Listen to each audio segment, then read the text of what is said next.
Well, good afternoon.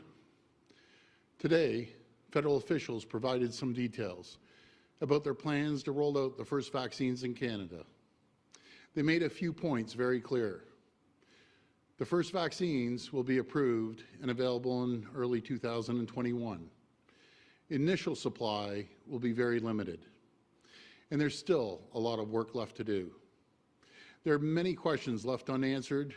We need to know, in no uncertain terms, what vaccines Ontario will receive, how many of them we will get, and when exactly they will arrive.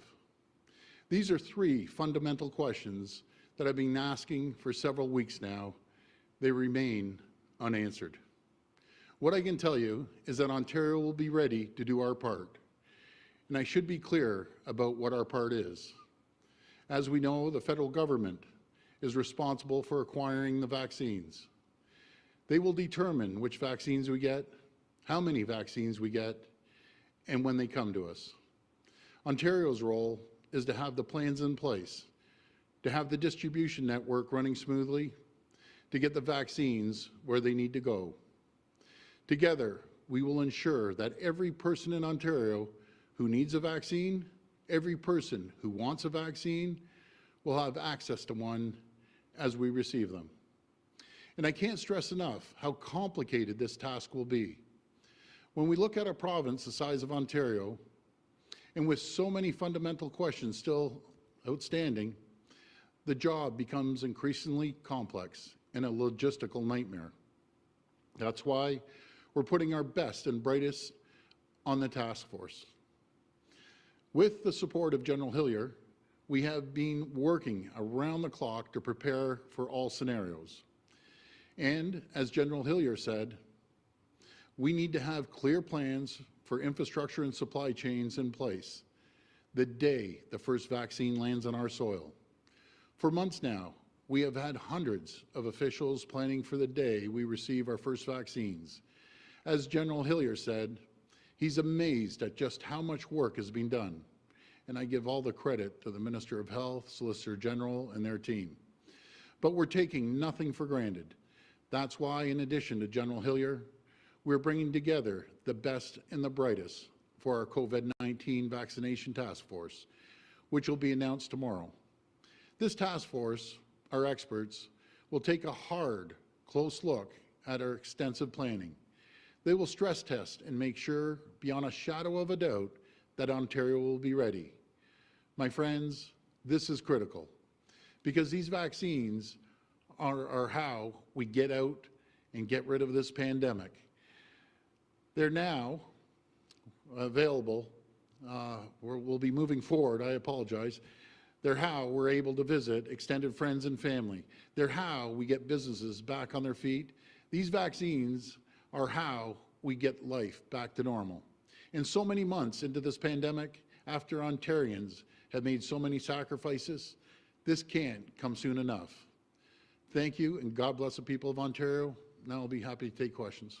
We'll go to the phone line for questions. First question, please. Your first question comes from Lorenda Redikoff with CBC News. Please go ahead. Hi, Lorenda.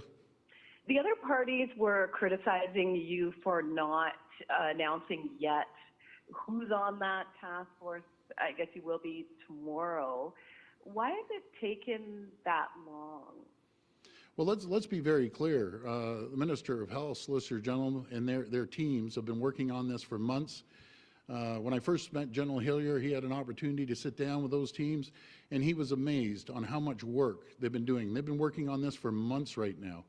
So have we delayed anything? Absolutely not. Are we going to be announcing the task force? Yes, we are. I'll pass it over to the Minister of Health. Well, we will be announcing the task force tomorrow to continue the work that has already been started by the Ministry of Health and the Solicitor General's office. But it's really important to get people with a variety of knowledge and experience in this group, and that's what we have compiled. People have been very grateful to be asked and are really enthusiastic about participating in this.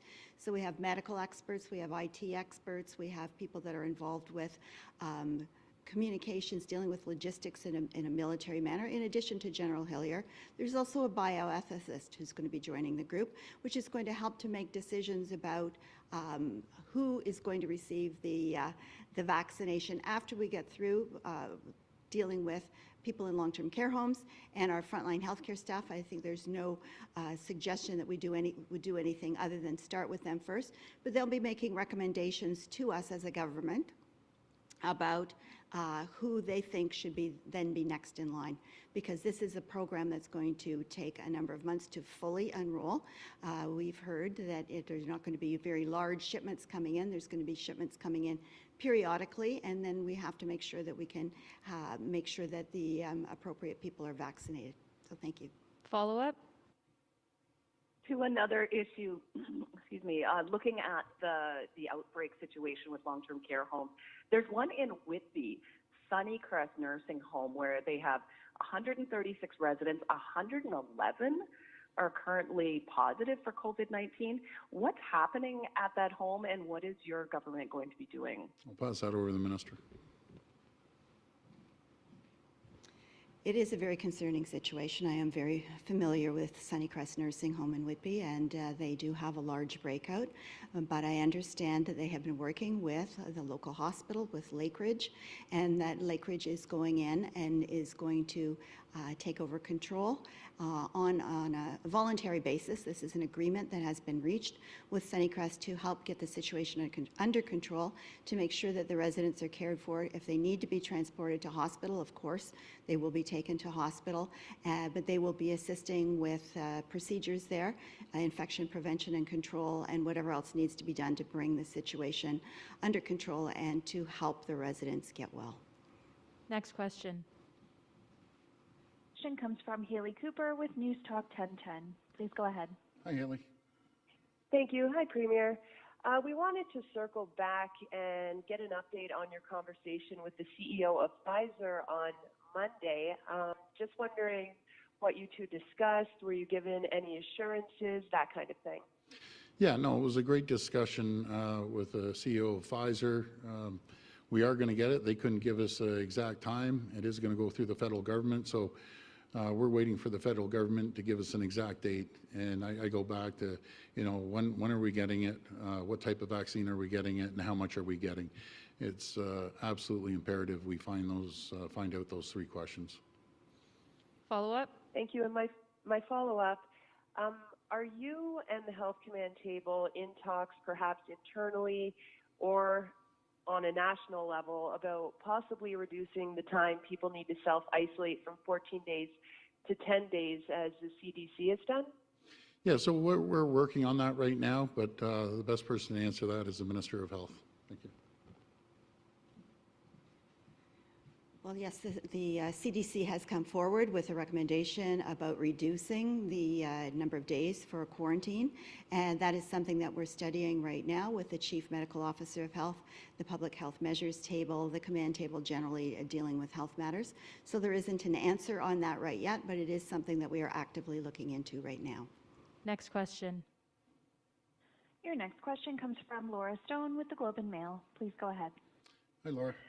Hi there, Premier.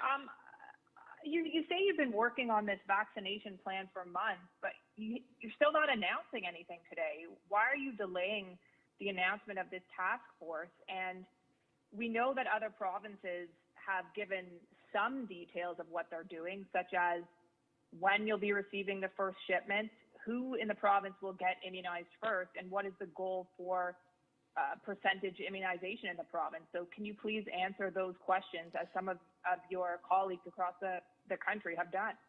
Yeah, well, we're going to be announcing the task force tomorrow, and we'll be answering a lot of those questions tomorrow as well, but I'll pass it over to the Minister of Health. Well, yes, we are going to announce the members of the task force tomorrow. We're just dotting the I's and crossing the T's on some of the documentation for them, but that will be ready by tomorrow because I know that people in Ontario want to know who's going to be on this task force and what their role will be.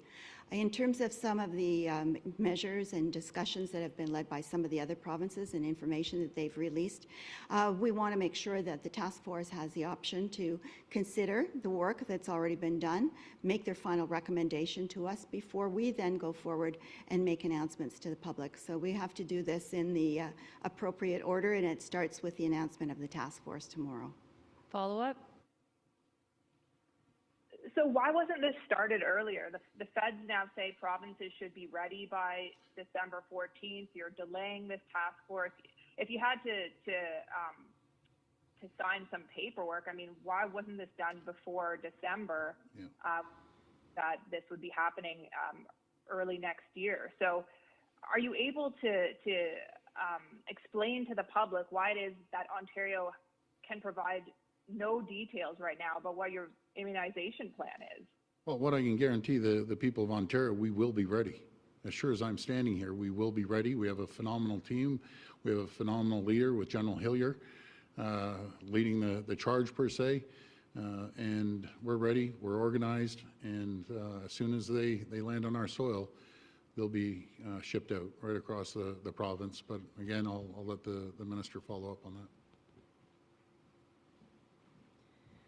Well, as the Premier has indicated, and as General Hillier has indicated, we will be ready. We will be ready to, as soon as those vaccines land, to be able to ship them out to the places that have already been designated. But there is a lot of work that still has to be done in that respect, because there has to be a determination made, even if they're being sent, for example, to long-term care home, to understand, first of all, how many people will actually physically be able to receive the vaccine. We need to understand how the vaccine interacts with people that have several comorbidities. We also need to know how many people will refuse the vaccine. That is also possible to happen. And there are others that want to receive the vaccine but don't want to be the first ones to receive it. So there's still a number of questions that need to be answered, but we're working through all of those issues now, and we will be ready as soon as the vaccine lands in Ontario. Next question. Your next question comes from Brian Passafume with the Toronto Sun. Please go ahead. Hey, Brian. Hey, good afternoon. I've been speaking to a lot of restaurant owners about the caps in the food delivery app fees, and generally they're pleased with it. But one group of restaurant owners I've spoken to who aren't happy are the independent franchisees of restaurant chains, particularly the smaller brands far removed from the big names. I've spoken to the owner of a Quesada Burritos and Tacos restaurant in Mississauga, who was hit with the pandemic head-on shortly after opening his business late last year. And like independent eatery owners, he has a lot of his own money, sweat, and effort tied into his investment. My question is, why were chain restaurants specifically excluded from the legislation, and what would you tell business owners like him? Well, the best person to answer that is the finance minister.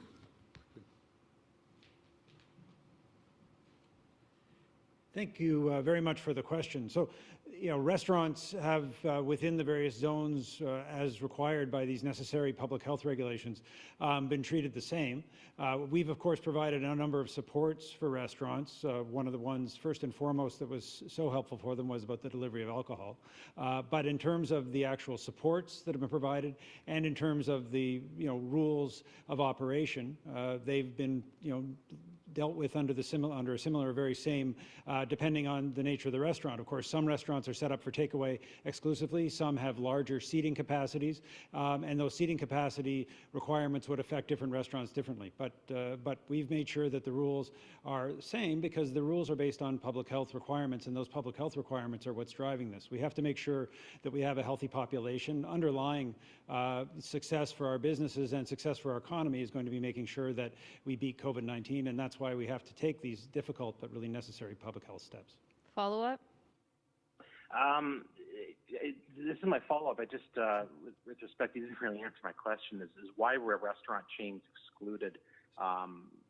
Someone could just answer my question, and then I have my follow-up. So which chains were excluded? That's what I'm saying to you, is that chain restaurants weren't treated differently than individual restaurants. But if you could, if you could give an example, then I could answer the question. My next question is federal government's vaccine rollout plan from General Jonathan Vance, the Chief of Defense Staff, talks about the first vaccines being delivered during the spring thaw, and that potentially all Canadians could be vaccinated by the end of December next year. 6 months after the Americans plan to finish their program. Premier Ford, does this concern you, and what does it mean for Ontario in terms of restrictions, future lockdowns, and the impact of the economy? Well, first of all, it concerns me that we aren't rolling it out in the same fashion as, be it the UK's rolling out, the United States. There's no reason at all Canada should be last in line, and I've said that before. We need to be lockstep, shoulder to shoulder with all these other countries that are rolling it out. So we aren't controlling the distribution. I'm sorry, we're controlling the distribution. We aren't controlling the procurement side of these vaccines. And we're relying on the federal government to give us some information. And then that goes back to what I keep saying. How much are we getting? What type of vaccines are we getting, and when are we getting it? That's going to play a critical role, and it is concerning. We don't want to be last in line, and we shouldn't be last in line. Last question. Your final question comes from Miranda Anthistle with Global News. Please go ahead. Hi there. Thanks for taking my questions.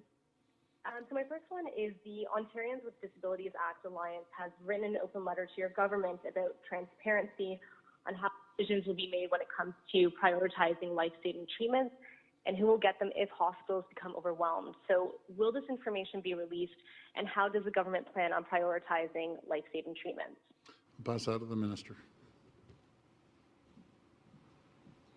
Well, this is a very important issue, and one that healthcare professionals asked us to deal with very early on in the pandemic, because they were concerned about Ontario becoming overwhelmed in the same way that Italy was, for example. So a draft protocol was developed that had been sent to hospitals, but this is really only meant for internal purposes. But I know that a number, and is not being acted upon. It was met with a lot of concern by a number of disabilities groups and seniors groups, and so we reached out to the table at the Health Command table, reached out to the Ontario Human Rights Commission to obtain their assistance in redrafting a protocol, and I understand there's still discussions ongoing with the Ontario Human Rights Commission in order to make sure that we reach a level place where everyone is dealt with fairly in terms of dealing with the triage protocol, whether it's for people with disabilities, for seniors, racialized communities, Indigenous communities, making sure that it's fair and level for all people. So those discussions are ongoing. I'm not sure exactly how long they will be continuing, but that will come forward at the appropriate time. Follow up? Great, thank you, Minister. And my last question is, according to data from Critical Care Services Ontario, we've surpassed the threshold of 200 COVID-19 patients in ICU, and that's 5 days ahead of the modeling data that was initially released back in November. So how is the province addressing this, and one of the major concerns that hospitals will now have to limit access to non-COVID related care? Again, I'm going to hand it over to the expert. Well, I know this is a concern, not only for hospitals, but for people who have been waiting to have surgeries or procedures done that had to be postponed during Wave 1. I can tell you that we are in regular communication with the Ontario Hospital Association, and there are some hospitals that are under strain and have had to put some of their surgeries and procedures on hold for the present time. But what we're doing is, first of all, we've increased the number of beds that are available by over 3,100 since the beginning of this pandemic. We're also looking at taking a regional approach to surgeries, so that if one hospital is full, their ICU is full, but another hospital has some room in their ICU area, that some of those surgeries that might have been performed at Hospital A will now be performed at Hospital B. We want to keep those surgeries and procedures ongoing in the same way we want to be able to care for all of the COVID patients that come to the hospital. But that's one of the most important reasons why we've put Peel and Toronto into lockdown, because we want to bend that curve. We want to reduce community transmission significantly, because it then moves into our hospitals, into our schools, and our long-term care homes. So while these provisions I know are very difficult for many, we've been advised by Chief Medical Officer of Health and all of our health public health officials that it's absolutely necessary to do this. And there also has been a study that was just released by York University that indicates that these types of measures have a significant impact in reducing the community transition, and that should help to reduce the impact on our intensive care units in our hospitals so that they can keep doing all of those scheduled surgeries and procedures as well as caring for COVID patients. Thank you.